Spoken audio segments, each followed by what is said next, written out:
I was born in Vientiane, Laos, and I came to Minnesota when I was 3 years old as a refugee after the wars in Southeast Asia.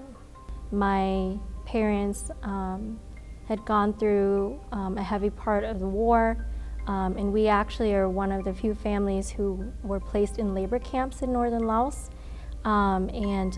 Because my father was part of the former royal government, my father describes that, we sold everything that we had as much as we could, from cows to our harvest, and then packed what we could in bags that would fit on our backs, and then we made the journey across the river to Thailand to find asylum. I consider myself a 1.5 generation refugee, meaning I'm at the cusp of holding on to what I know as a child, and then having a clash between what I have to integrate here in the States.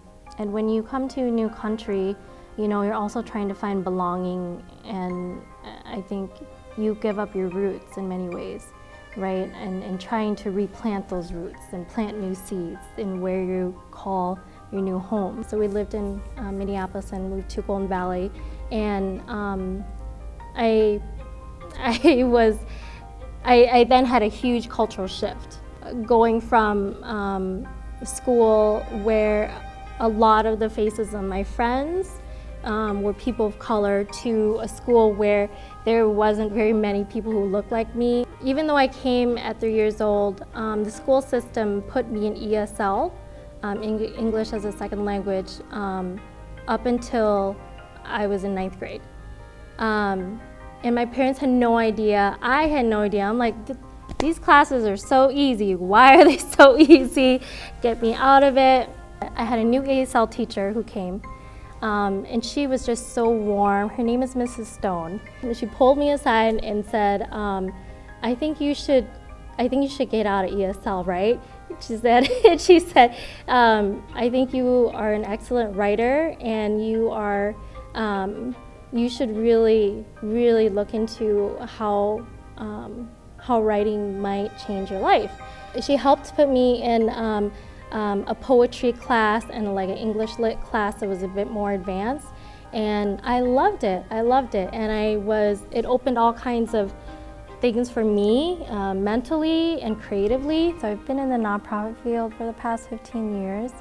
But first I thought, like any of us, I thought maybe I was gonna save the world. So I started working for human rights organizations around refugee and immigrant rights. I was actually working at Laos Assistance Center. I was running a grant-funded program to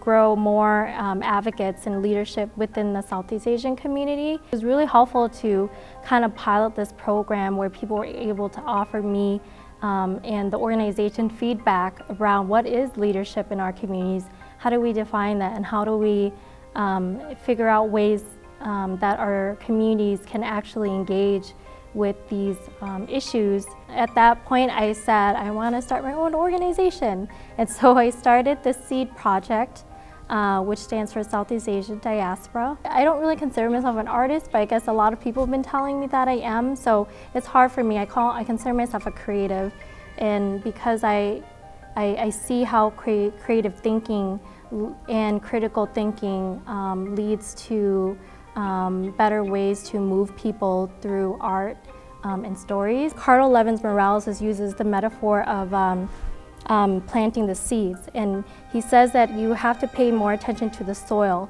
and the seeds. Everyone pays attention to the bad apples that are grown, but the more we can pay attention to the seeds and the soil, which is our cultural attitudes, our mindsets, right? The root of white supremacy, all that is in the soil, and that's what grows. We're here to stay. We are the ones that are changing narratives and changing cultures. We're the ones who are helping people make meaning out of things that they can't seem to contextualize, that science can't contextualize, that businesses can't contextualize, corporations won't be doing that either. So I think that's the importance of having creatives of color in this current moment. Things like George Floyd Square and all the folks that do that work and the movement leaders that I've been fortunate to work with.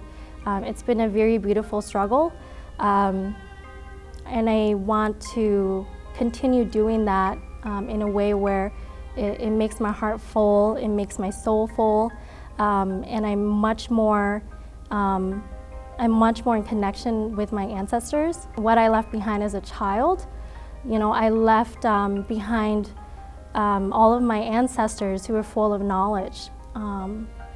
My mother talks about how my grandmother cried for me the most at the banks of the river when we left, because she knew she was too old, she didn't want to go. She said she wanted to die in the land that she called her home. She didn't want to die anywhere else. And so she was left behind, and I think that part is the part that today I can say that I feel closer to my grandmother.